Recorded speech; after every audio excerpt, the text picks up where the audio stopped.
welcome back to our Citizens Crime Watch podcast. I am your host, Joe Bermudez. Thank you all for joining us this month. And this month, we are very honored and privileged to have a very special guest.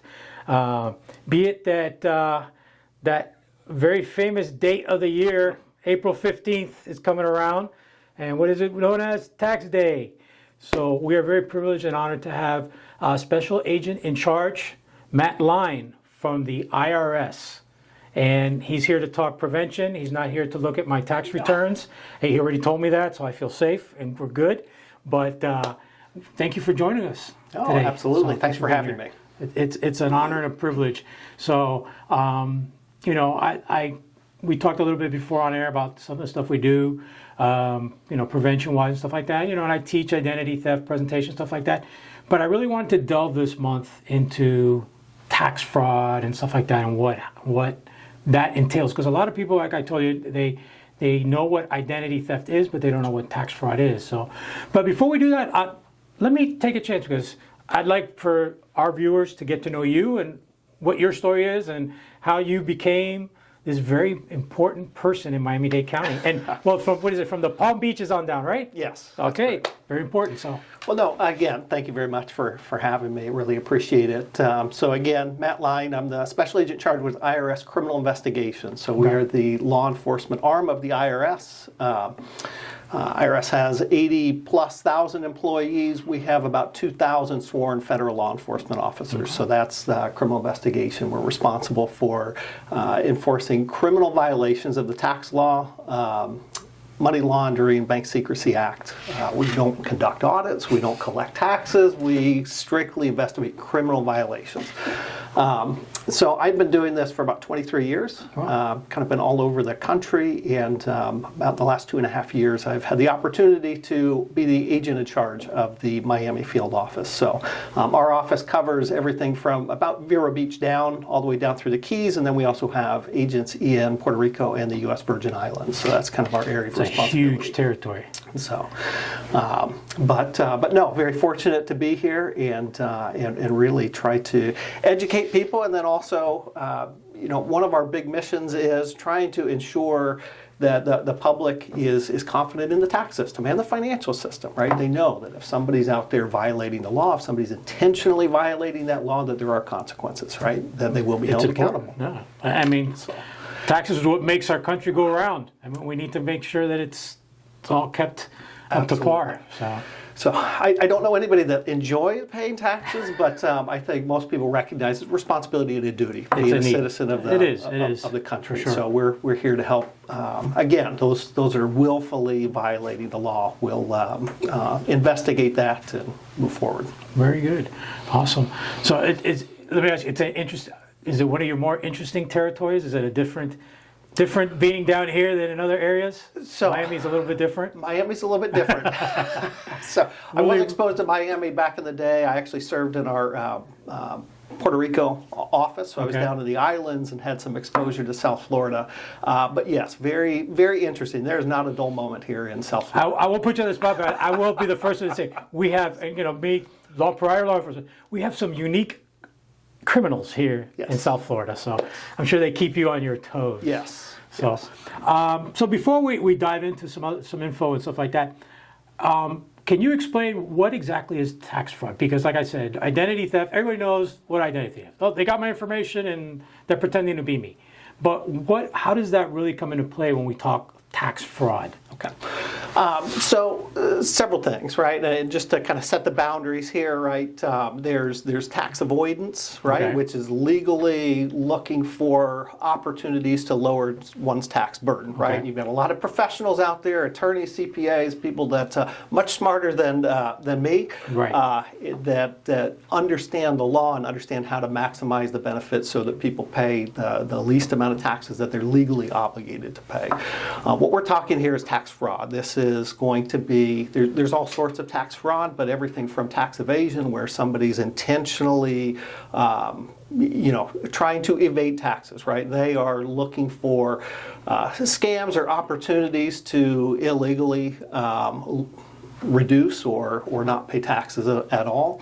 And then we're also talking about one of the things that we see with tax fraud is a lot of these preparers, right? That they will make money off of preparing fraudulent tax returns for individuals, trying to get them more money, trying to get repeat business. But at the end of the day, it's about them trying to make as much money as they can and take advantage of people that are not as familiar. So those are the two big areas of tax fraud that we kind of see. Yeah, and those are the ones and those are the ones we want to really focus on, because I mean, honestly, the other ones that are willfully doing, trying to take advantage, or how I like to say, work the system. You're on your own. Yep. You sow what you reap. Absolutely. So the ones I really want to come out here and talk for today are the ones that are victims of this, the ones that are being taken advantage by, like you said, maybe someone's preparing fraudulent returns for them. They don't even know what's happening to them, and maybe some individuals that had information stolen. Some of the stuff I talk about, and some of the cases that people ask me about is. And I guess we'll get into that in a minute. It's like, the guy that calls and says they do their tax return and then they get a notice that says, "Well, we already got your tax return." Yep. And you're like, "What? What happened?" And like, "Sorry, Charlie." Yeah. So how do we do it? Are those some of the cases that you're seeing, or you guys deal with? They are, and unfortunately, it's prevalent, right? More prevalent than I think we would like. I think at the crux of it, you have a lot of individuals. The tax system can be complex, right? And so they rely on trusted individuals, tax return preparers, CPAs, and others. They trust them to understand what's going on, to prepare their taxes, and to go forward. And so anytime you're going into a person of trust, right, a lot of times there's a kind of a lack of knowledge. Anytime there's a lack of knowledge, there's an opportunity to be taken advantage of. I think you see that with any sort of fraud, right, whether we're talking elder abuse or so forth. So, what we see is we see a lot of return preparers that cater to maybe lower income individuals, immigrants, people that are coming in from out of the country that don't have a good grasp of the tax system, first timer, that they may take advantage of those individuals. They may try to increase refunds, add fraudulent deductions, or income onto their tax return to get a larger refund, and then in turn, a lot of times they'll take a percentage of that refund. They'll charge a higher amount, and sometimes they'll do it just because, like, okay, well, tell everybody else to come here and I'll get them more drumming money. Up business. They're drumming up business. Okay. The problem with that is at the end of the day, the taxpayer themselves is the one that's responsible for that tax return, right? Ultimately, if they get audited, which is a civil audit, not a criminal investigation, they could be responsible for paying that money back. A lot of times they won't have that money, right? And so it just kind of piles on top of one another with that. But I will say we also see it with business owners, right? Going to companies to prepare payroll tax returns. In individuals going to CPAs. We do see it with certain professionals that you would expect to kind of be operating at a much higher level, that they will, again, find ways to take advantage of people that aren't paying attention, or just take advantage of those individuals. I do want to say, though, the vast majority of return preparers are legitimate and good intention, but with everybody having to pay taxes and everybody having to go in, right, there are people out there that will take advantage of these. It's a large market. It's a large market. As I say, it's easy where there's. It's funny, I use that analogy, when you go to fish, are you going to go fish in the creek, or are you going to fish in the ocean? You want to go to the ocean, there's a lot more fish in there. So it's something like, that same idea with bad guys when they go to do that. Are they going to target somewhere small, or are they going to target somewhere big? So obviously tax, it's a large area where they can work the system and work it out. Do you see, so you say a lot of them are legit type of, we see any like problems with like I guess we call them fly-by-night CPAs where they may try to do that, try to do fake, no, I want to say fake, but like you say, drum up returns, and then they disappear, and then. So we do. We'll see where they'll, as soon as people start filing complaints or they're onto them, right, they'll close up shop and they'll open up somewhere else, or they'll open up under somebody else's name and just kind of repeat the system, right, kind of moving through. So we do see a lot of that. I think the bottom line with a lot of these individuals, and the thing I would definitely encourage your viewers to understand, is when you're going to a trusted professional like that, you're giving them a lot of your personal information, your personally identifiable information, which can be used for a lot of different things. So you're trusting this individual with your name, with your social security number, with your date of birth, with your spouse's name and social security number, date of birth, your children's kids, name, right? yes. And so that's a lot of information that goes to those individuals. Like I said, the vast majority are good and well-intentioned and so forth, but if you do come across one that's trying to take advantage, now they've got a large grouping of personally identifiable information that can be used to file fraudulent tax returns or file for loans, credit cards, right? I mean, all sorts of things once they have that PII. So you just have to be very, very, very careful with that. How are these, because I've heard that these individuals that are the ones that do steal this PII and file these fraudulent, so I heard that they file these returns and they get their returns sent to those cash cards or something like that. Is that something, are we seeing that still a lot of that? So we do see some of that. The IRS has changed a little bit with how they're doing that. A lot of the banks that issue those cash cards have gotten much, much better Awesome. in terms of working with us, identifying the fraud and trying to prevent that, right? It's all about trying to protect the victims. It's trying to make sure that we're protecting the public.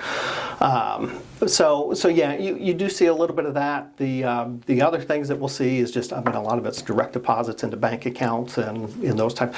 IRS does allow some split deposits, right? You can deposit your refund into multiple accounts, and so those are some things to look out for as well. Is the preparer splitting the refund into a bank account that they own and those types of things. Okay, very good. What tips would you give our listeners, our viewers, as far as being cautious and making sure? I mean, obviously, nothing's 100%. Sure. I always sell that when we do any type of presentation. I mean, there's nothing I can tell you to make your house 100% burglar proof or 100% safe with everything. There's always that risk out there, but we can increase our awareness, and by increasing our awareness, is what kind of tips can you give our viewers as far as not to be a victim of Sure. IRS fraud or something of that nature? Sure. Well, I think you hit the main thing, right? It's to be vigilant. It's to be aware and to understand that there are risks out there, right? There's risk with everything that we do. And so the more that you're aware, the more that you trust but verify, right? I think those are some things that I encourage people to do. Look for reputable tax return preparer. Do your research on them, right? Are they licensed? How long have they been in business? Are there complaints against them? What are their reviews? Those types of things. Those are some things that you can do. If you're going to go to a CPA, you can verify that their credentials are correct. If it's an enrolled agent, you can verify that their credentials are correct. Every paid tax return preparer, right? So you are paying to prepare your tax returns, required to have a preparer tax identification number, a PTIN. Every paid preparer will put their name, their business, that PTIN. They will essentially sign that return with you. Okay. On there. Those are signs of legitimacy. Okay. Right? Exactly. Those are some key things. So some things to look out for is do your research on the front end, make sure you're comfortable with where you're going, and then some things that you should see. A legitimate tax return preparer will request your information. They'll want to look at your information. They're going to want to spend some time with you to ask you questions to make sure that they can answer, prepare your tax return correctly. Some things to avoid. If somebody is claiming that they can get you a higher refund than anybody else, it should just be a red flag, right? It's not necessarily saying that that could just be a marketing campaign or whatever, but just your tax refund prepared correctly will be the same regardless of where you go. Exactly. So anybody claiming that they're going to get you more money than anybody else, just a red flag. Anybody that's asking for a percentage of the refund, again, a red flag. So those are some things to be careful of. Somebody that prepares your return and refuses to put their preparer information on there, prepare tax identification number, huge red flag. They're required to put that in there. So those are the types of things you want to look for. The other thing, make sure the return preparer goes over the return with you and you're comfortable with what's on there, right? If you have a question of, hey, well, what does this mean? They should be able to walk you through it. I know tax time gets busy, and when you have a lot of clients, sometimes that could be a little frustrating, right. but a legitimate tax preparer, CPA, they're going to understand there's going to be questions, and they're going to take the time to make sure you understand. So those are some things you can do. Some other things is once a tax return is filed, you can check the status online. You can check to see what the refund amount is online, IRS.gov. You can check the status of your refund. You can make sure that it actually matches up to the refund that you have on your tax paper, your tax form when they prepare it to you. So those are just some little checks and verifications that you can do just to ensure that build a little more comfort. That's some, you know what, and the funny thing is now you've mentioned a lot of those things, and it's like popping when I do my taxes. I see those things, and I'm picturing my tax return. Go, yeah, he put his information there. Yeah, he put that. Yeah, he signed it with me. So I'm like, I guess I'm doing the right thing, right? I don't have to worry. But yeah, so yeah, it's good little things that even myself, I didn't know to double check. Yeah. But I've been going to a good guy. He's reputable, and I trust him. The vast majority absolutely are good, but yeah, you gotta stay away and remain vigilant. So you talk about checking the status and stuff. What resources are now available for someone now that is a victim? Like, let's say you tried to do everything right, but now you're a victim of something like that. And let's talk about both. Either the fact that somebody filed, like I mentioned earlier, that you submitted your IRS, your tax return, sure, and somebody says, no, one's already been submitted with your information. Right. What can they do there? So with that, the first resource really should be irs.gov. A lot of resources in there to walk taxpayers through exactly what needs to be done, how to notify somebody, whether it be filling out online forms and making sure that gets to the IRS, telephone numbers to contact, taxpayers assistance centers where they can go in and physically go in, whether it be down here in Miami, up in Broward, or wherever they're at, to prepare different forms, make sure that IRS is aware of what's going on. So with that, first and foremost, that notification to IRS that, hey, look, something is wrong, right? That, whether it be a preparer that I went to, or I got a notification and I didn't file that tax return, notifying the IRS immediately. That will allow us to take steps to flag that return or flag those as potentially fraudulent and start taking some internal action to kind of identify what's going on. And then the second piece, right, of that would be for them to start taking corrective action as far as preparing legitimate tax returns, whether that be going to a different or a reputable tax return preparer, or starting to work with the IRS to resolve those. Now, would that be the same process now? Now, this is someone who had that fraudulent return done without them knowing. Is it the same process that they would go about for someone like, let's say I did go to a person to fill out my taxes, and he did some shady stuff I wasn't paying attention, and I did I just signed here, and then he did all this stuff. And is it the same process that I would go? It's going to be the same process. Okay. I guess the only difference with that is if you haven't filed your tax return, or you go to file your tax return and says, well, no, you've already filed, right? I haven't filed, right? Right. It's going to be that notification to the IRS. Likely you'll prepare an affidavit, identity theft affidavit, and kind of go through that process. And IRS has really, since the identity theft days of 15 years ago, right? They've really kind of built up their processes to understand when identity theft is there, take steps to help the taxpayer correct those and move forward. But yeah, first step should be going to that irs.gov. Chatbots in there, it's identity theft. Okay, well, here's the affidavit, here's what you need to do, kind of walking taxpayers through that. Taxpayer assistance centers are also a good place to do that. You can actually go in, like I said, whether it be in, there's taxpayer centers here or downtown Miami and up in Plantation. You can actually go in, make an appointment, you can go in. And then they've expanded hours through the filing season. So even some Saturdays they're open, no appointment needed. I believe the next one is April 13th at both of those locations. But irs.gov will provide all that information. Awesome. So you do a lot of criminal investigations, as you told me, you're part of the criminal investigation.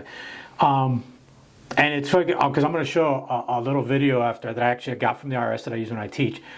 let's talk about when you guys are conducting your investigations. Okay. You know, we all get the robocalls. You know, we're here from the IRS. We're conducting an investigation. You know, if you could reinforce to our viewers how you guys go about when you want to contact somebody because you're under investigation. Right. It's not through a text message, right? It's not through a robocall. Right.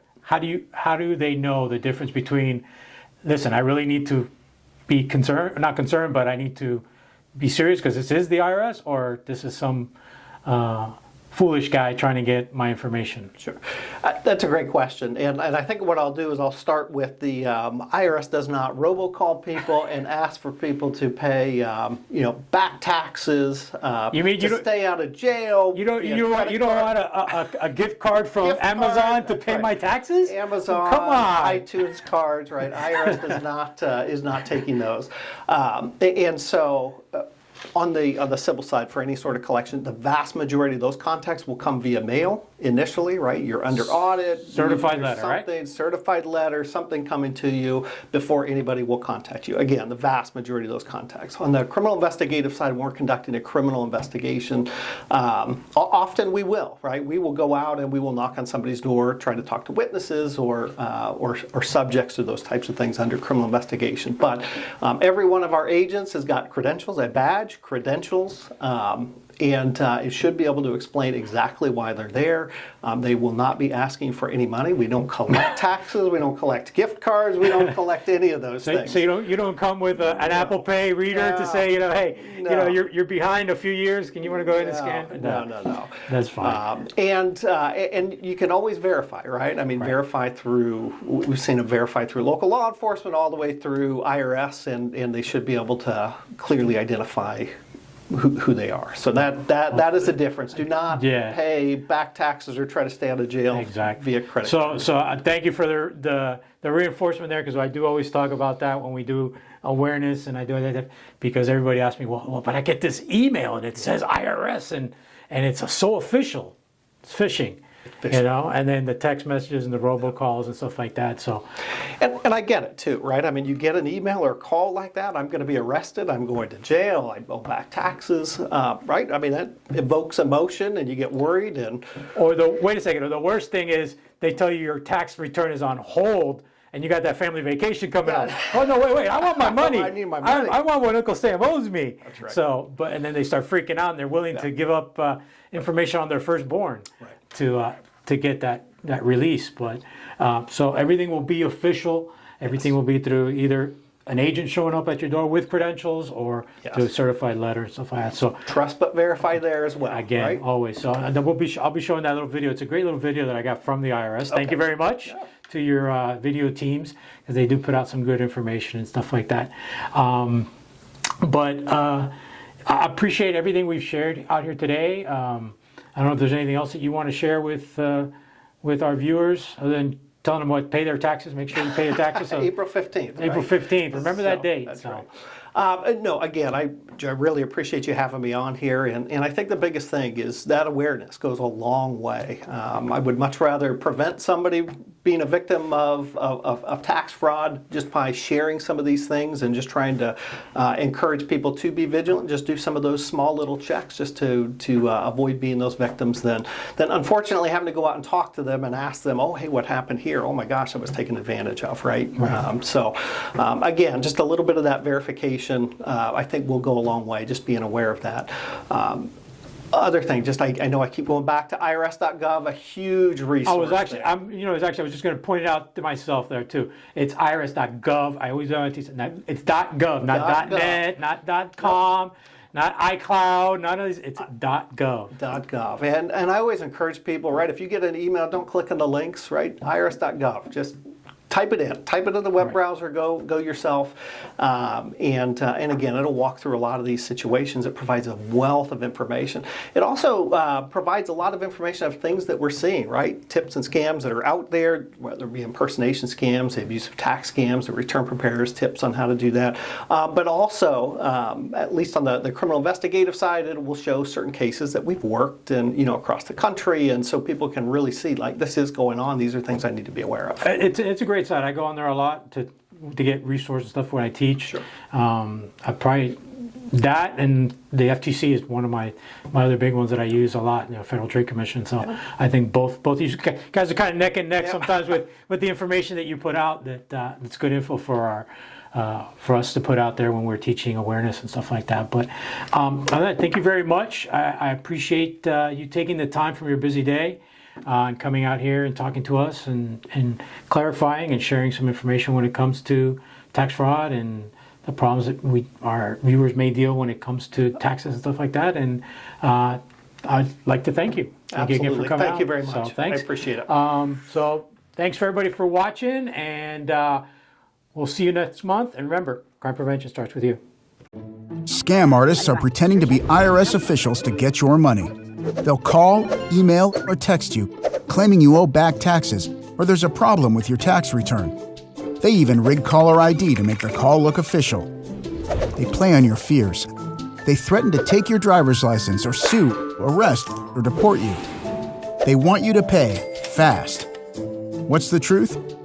The truth is the IRS's first contact with you will always be a letter in the mail. It's not a phone call, email, or text message. They won't insist that you pay with a prepaid debit card, a wire transfer, or cashier's check. Now you know. Has an IRS imposter contacted you? Report it at ftc.gov/imposters.